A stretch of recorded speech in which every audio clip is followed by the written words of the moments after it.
purple.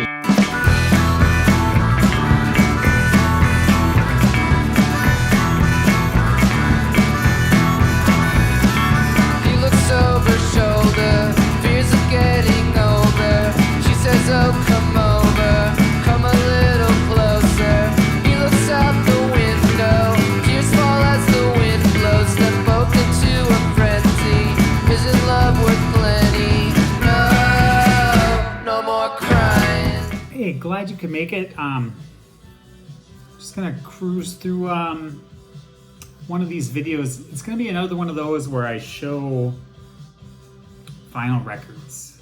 Like I talk, my mouth moves and words come out of my mouth, and it doesn't really make any sense, but it's fine because you're just, you're just looking at pictures as they pass by. Continue to not be getting stuff. I feel like in the next pandemic, I'm gonna change my strategy. You live and learn. Do have one new release, and then kind of some stuff I've been listening to. We'll call LPs revisited or recent spins, whatever you want to say. Help yourself to a beer. I got one of these. There's other beer. Dive in. Have at a meat stick. Whatever. I'm gonna try and do chapters.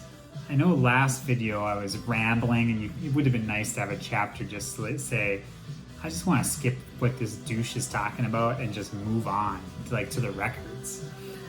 So I'm going to try and do that. I think I will do it this time.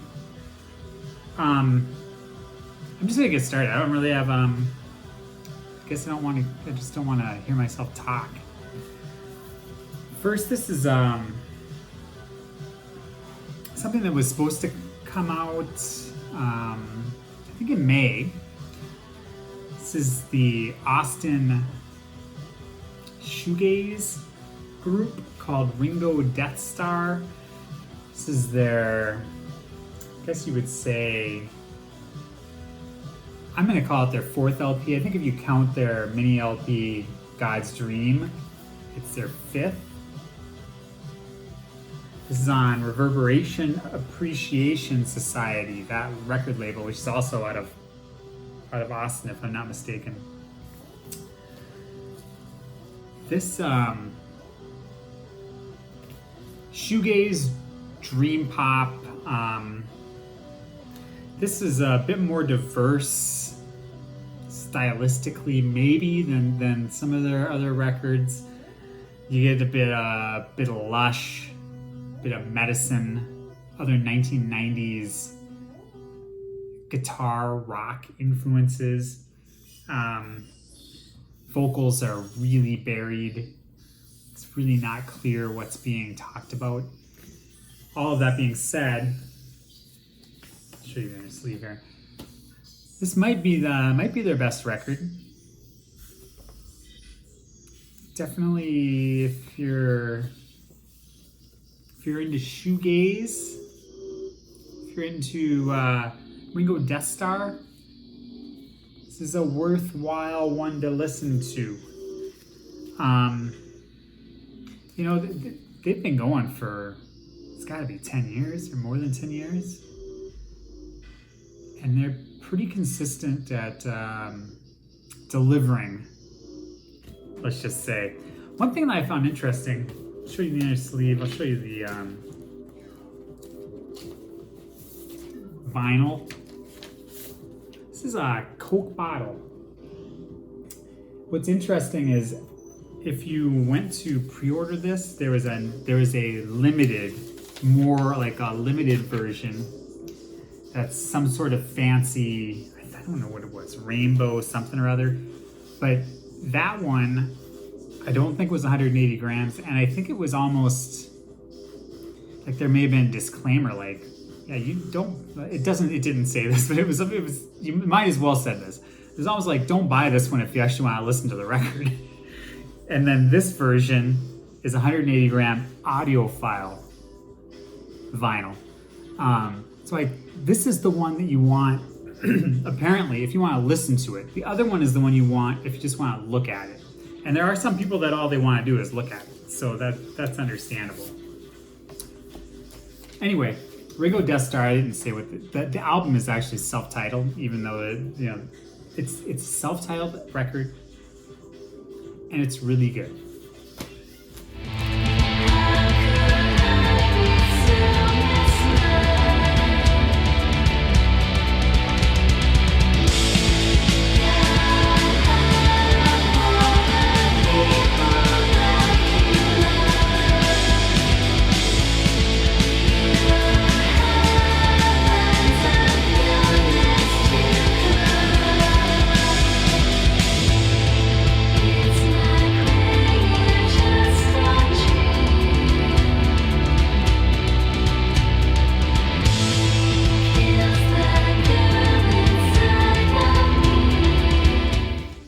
Okay, so now I'm just gonna show some things that I've spun or listened to somewhat recently, and then we're gonna move on. This is gonna be a relatively quick doucheisode. I listened to Television's second album. This is from 1978, called Adventure. So I'm still trying, for years and years now, I've been trying to connect with this record the same way that I connect with Marquee Moon, which I consider Marquee Moon to be near perfect to perfect of a record. I find this to be very good, but it just doesn't strike me the same way. I don't even know how to explain it. Every once in a while I try and listen to this. I know I've seen, I saw Bo, Earhead 6, I think, show this and say that he prefers this to Marquee Moon. If I'm not trying to put words in Bo's mouth, but I think that's what he said. Which is kind of, when I hear stuff like that, I'm like, I need to go back and listen to this stuff. It's just the Red Electra. Anyway, I think people that know Television know this record, but I think that because Marquee Moon kind of stands on its own to the point where I think lots of you maybe are familiar with that record but never bothered to listen to this because I think they've heard that it's a letdown. It's definitely worth listening to. To me, it is a little bit of a letdown, but it's not like it's a bad record, I guess is the way I would put it. Soldier stands, full salute. He wants your orders that execute. Send him out, screaming red lights in a narrow ditch for the funny fight.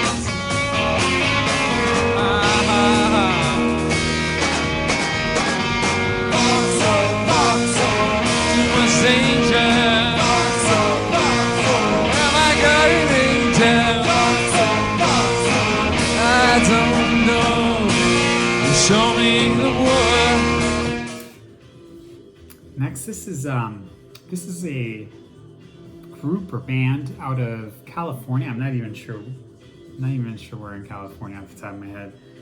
This is a record. It was released in 2017 on Innovative Leisure, which is a Los Angeles record label.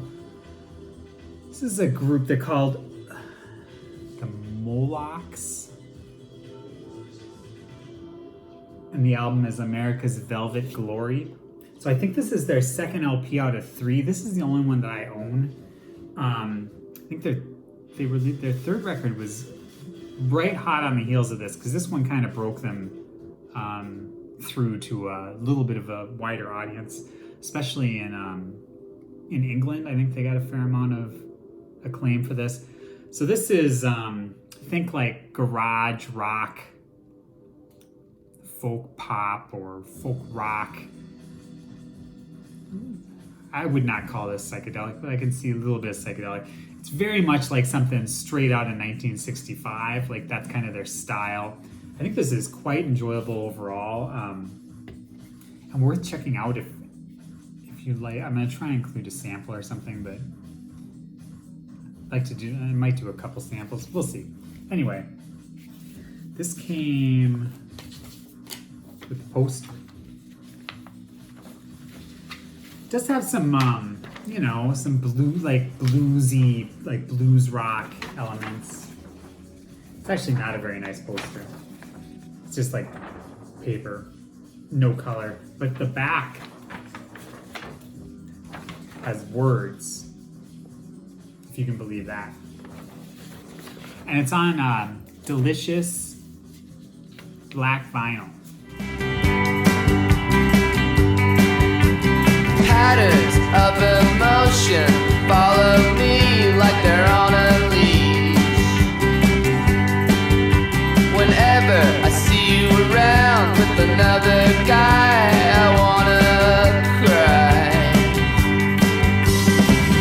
But you always tell me that you love only me, and it's never enough in my mind. You got wandering eyes.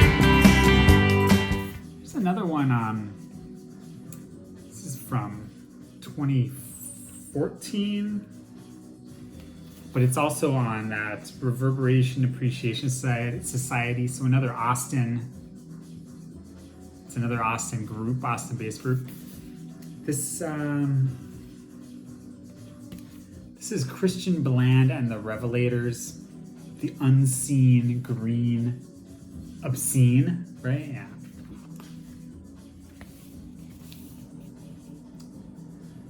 Christian Bland is a member of the Black Angels from Austin also.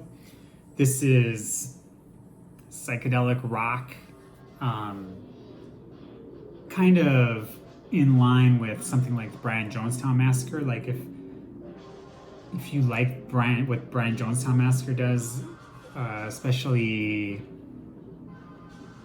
yeah, I mean, just generally speaking, you will find something probably to like here. This can get weird.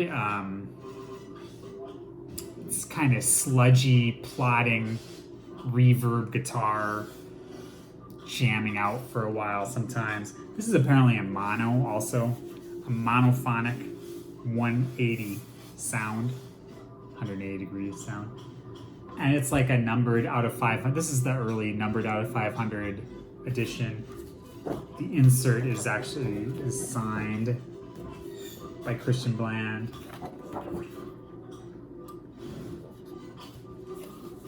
And it's on this like green marble.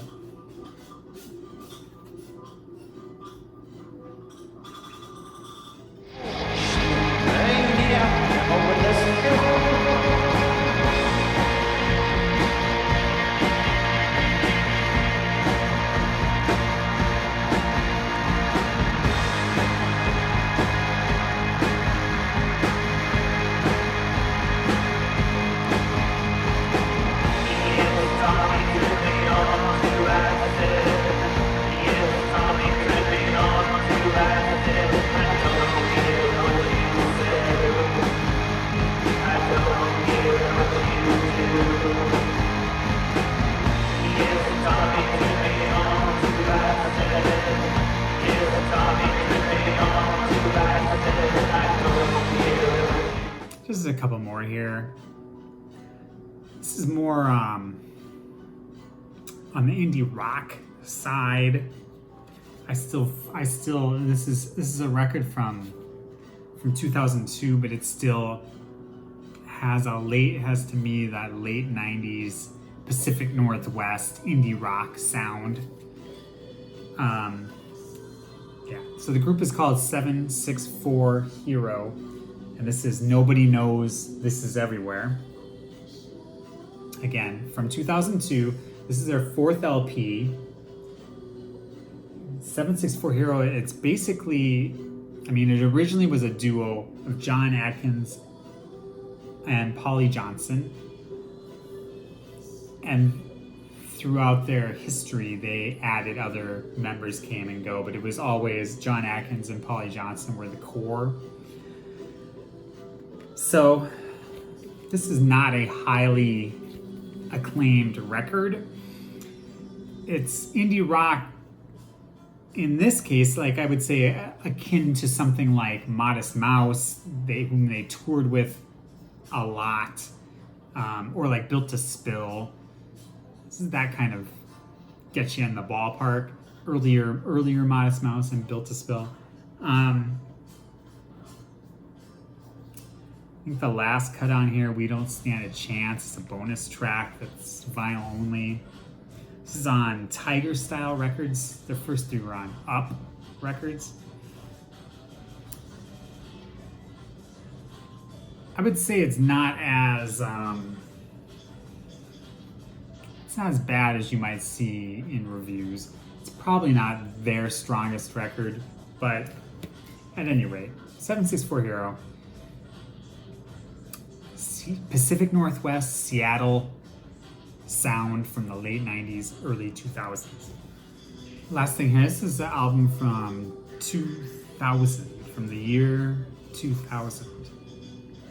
This is the fifth LP from the group from Nashville, Tennessee, called Lambchop. This album is Nixon. This is like a 2014 reissue that is, I believe, the first US release of this on vinyl.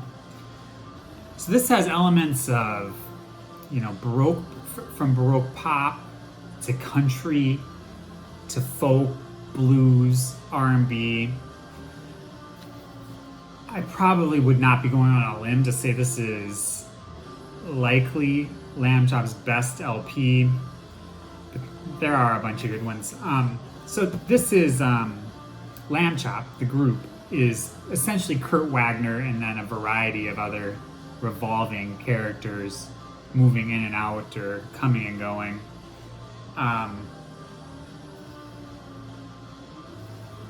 This is a really, really, really good record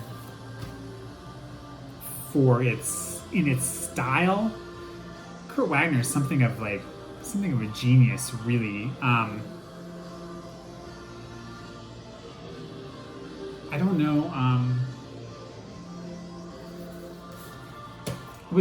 It was released and had with a lot of acclaim at the time. Uncut's album of the year, NME, Spin, all this people ranting and raving. But anyway, here's the inner sleeve. It has all the words on it. It has all the words that you want to see. It also actually comes with a download. I don't even know if that's used. Probably couldn't see it anyway. It has the CD that also comes in it, which is called White Sessions, How I Met Cat Power. And it's on pretty delicious black vinyl. I hope everyone's hanging in there and has a good weekend. I have a few projects that I want to get to this weekend. We'll see what happens. I'm just so lazy. Unbelievably lazy.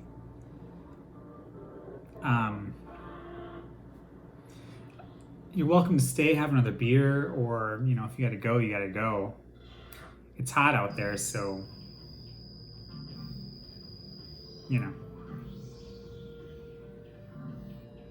Cheers. And we are screwing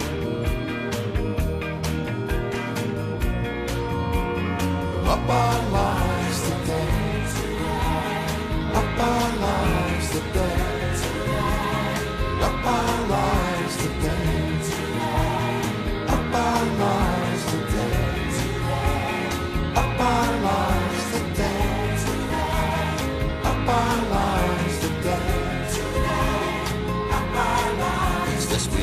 enchanted.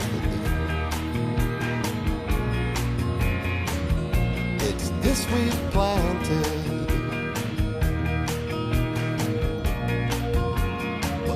Come on, Progeny. Come on, Progeny.